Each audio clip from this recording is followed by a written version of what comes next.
नमस्कार मित्रों, मैं हूं डॉक्टर हरिनिवास। चैनल का नाम है संस्कृत साहित्य एवं संस्कृति। वैसे तो संस्कृत की सेवा के लिए चैनल है जैसा कि आपको कहा, लेकिन इलेक्शन टाइम पे न तो मैं संस्कृत की सेवा ही कर पा रहा हूं, कोई भी वीडियो नहीं बना पा रहा हूं, क्योंकि लगातार इस कार्य के साथ इतना ज़्यादा बिजी हूं। लोगों को ट्रेनिंग देनी है। अधिकांश ट्रेनर एक जगह काम करते हैं, लेकिन मुझे उससे भी अधिक काम करना पड़ रहा है और ये मेरी ड्यूटी मुझे सौंपी नहीं गई है। ये ड्यूटी मैंने खुद स्वीकार की है, क्योंकि मैं एक कॉलेज के प्रिंसिपल के पोस्ट पे हूँ, तो मुझे कोई भी ड्यूटी इसमें से दी नहीं जा सकती है ऑफिशियल रूप से। लेकिन चूंकि ये देश सेवा का काम है और देश सेवा के काम के लिए मैं ये समझता हूँ कि इससे अच्छी और कोई देश की सेवा मैं कर सकूँ, ऐसा मुझे नहीं लगता है। मेरे फादर आर्मी में थे और उन्होंने हमेशा मुझे ये सिखाया कि देश के लिए अगर कभी भी जीवन में अवसर मिल जाए कि कुछ कर सकते हो तो अवश्य ही करना बेटा। और आज उसी चीज़ को किसी रूप में चरितार्थ करने की कोशिश करता हूँ। धन्यवाद, ये तो थी मेरी बात। लेकिन एक वीडियो में ये पूछा गया है कि परसेंटेज कैसे निकाला जाए। देखिए, वास्तविकता ये है कि स्त्री पुरुष के आंकड़े जो पीओ बन बैठता है उसके पास इस प्रकार का चार्ट दिया जाता है कि 2-2 घंटे के आंकड़े उसको लेने होते हैं, जो इस चीज़ को शो करता है कि 2-2 घंटे के ही आंकड़े लेने चाहिए, प्रोग्रेसिव आंकड़े नहीं होने चाहिए। लेकिन कई बार कुछ जगह इस प्रकार की सूचनाएं होती हैं कि आप प्रोग्रेसिव आंकड़े दीजिए। चूँकि मेरी मणिनगर जो गुजरात की अहमदाबाद की सीट है उस पे मैं जानता हूँ और मैंने वहाँ ये सूचना दी है कि 2-2 घंटे के ही आंकड़े लेने हैं और 2 घंटे के आंकड़े ही हम उनके पास से स्वीकार करेंगे। लेकिन इस मामले में मैं अन्य लोगों को कोई मार्गदर्शन ये नहीं दे सकता हूँ। आपकी सीट पे, आपके एसी से, आपके यहाँ से जो सूचना मिली हो, प्रोग्रेसिव तो प्रोग्रेसिव और हर 2 घंटे के तो हर 2 घंटे के आंकड़े वहाँ आपको देने रहेंगे, क्योंकि इस मामले में लोगों के विचार अलग अलग होते हैं और यहाँ आरओ के डिसीजन भी अलग अलग होते हैं। इसलिए मैं आपको दोनों तरीके के आंकड़े निकालने की पद्धति बता देता हूं। तो ध्यान दीजिए, परसेंटेज कैसे निकालेंगे। सबसे पहले आप क्या करेंगे, आपकी मतदार यादी यानी आपकी मार्क कॉपी जो पीओ बन के पास रहती है उसके ऊपर आपके पास पुरुषों की कितनी संख्या वो लिखी रहती है, स्त्रियों की कितनी संख्या वो लिखी रहती है। पुरुषों की संख्या मान लीजिए, जैसा कि मैंने 1200 का आंकड़ा एक लिया था, उसमें से 620 पुरुष हैं और 580 स्त्रियां हैं। ये हमने एक आंकड़ा सरलता के लिए रखा हुआ है। अब मान लीजिए कि 7 से 9 के दरमियान आपने 8:40 पे वो आंकड़े ले लिए हैं, क्योंकि 9 बजे आपको वो आंकड़े दे देने हैं। 8:40 तक मान लीजिए कि 80 पुरुषों ने मतदान किया है और 40 महिलाओं ने मतदान किया है। तो आपको क्या करना है, 80 जो आंकड़ा है उसको आप 620 से भागाकार कर दीजिए और 100 से उसका गुणाकार कर दीजिए। 80 भाग्या 620 गुणिया 100 आपका आंकड़ा आ जाएगा।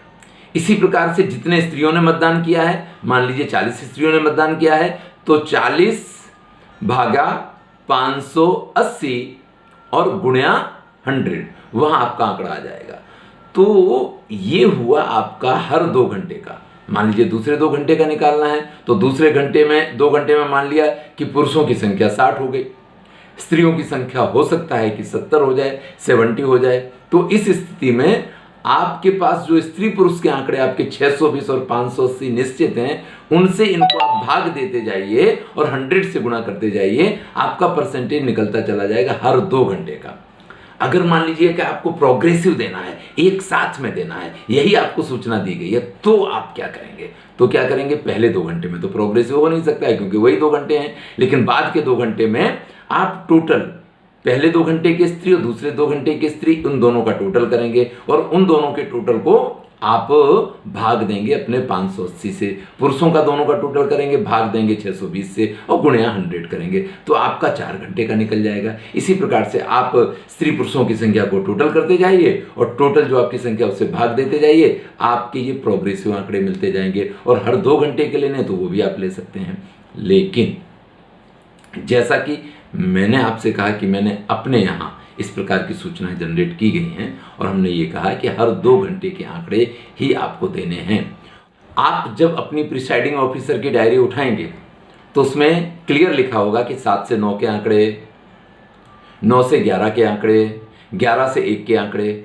तो उस जगह पे आप प्रोग्रेसिव आंकड़े नहीं लिख सकते हैं। इसलिए आपको, अगर आपके यहाँ प्रोग्रेसिव मांगे गए हैं तो ही प्रोग्रेसिव निकालने हैं, नहीं तो प्रोग्रेसिव मेरे हिसाब से नहीं निकालने हैं, क्योंकि आपको आपकी डायरी में लिखना है। लेकिन डायरी में स्त्री पुरुष नहीं दिया है, डायरी में टोटल आंकड़े मांगे जाते हैं आपसे।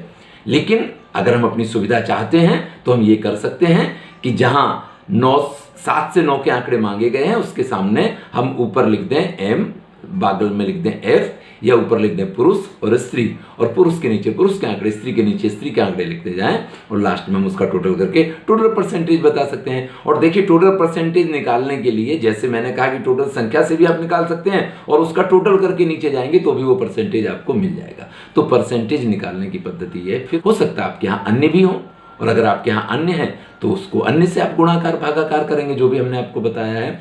और उसमें तो परसेंटेज निकालने की बहुत स्थिति नहीं आती है, क्योंकि किसी भी एसी में मेरे ख्याल से 10, 12, 15 से ज़्यादा लोग नहीं होते हैं, और उनमें से कितने लोग मत करके चले गए हैं उससे आपको मालूम पड़ जाता है।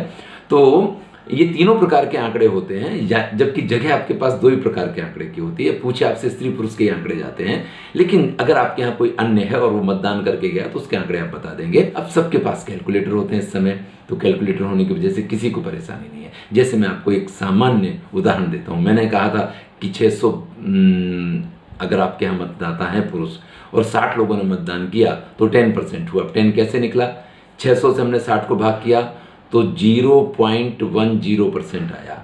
अब 0.10, या तो आप 100 से गुना ना करें तो पॉइंट और आगे की संख्या निकाल दें और जो वो आंकड़ा उसको आप फाइनल मान लें, तो वो 10 आया तो 10% हो गया। या आप गुणा 100 करेंगे तो 10 पॉइंट और 00 उसका रिजल्ट आ जाएगा। ये इसकी पद्धति है। तो हर 2 घंटे के आंकड़े आपको अवश्य लेने पड़ेंगे, वो आपको आपकी डायरी में लिखने हैं। इसलिए अगर आपसे प्रोग्रेसिव मांगे जाते हैं तो भी आपको ये आंकड़े तो निकालने ही पड़ेंगे। धन्यवाद। मैं समझता हूँ कि आपकी समझ में ये बात आ गई होगी कि परसेंटेज कैसे निकालना है। बड़ा ही सरल पद्धति है, इसमें किसी मैथमेटिक्स के प्रोफेसर की जरूरत नहीं है। सिंपल मैं संस्कृत का प्रोफेसर भी इस चीज़ को आपको सिखा सकता हूँ। धन्यवाद। देखते रहिए। मैं हूँ डॉक्टर श्रीनिवास, मेरे चैनल का नाम है संस्कृत साहित्य एवं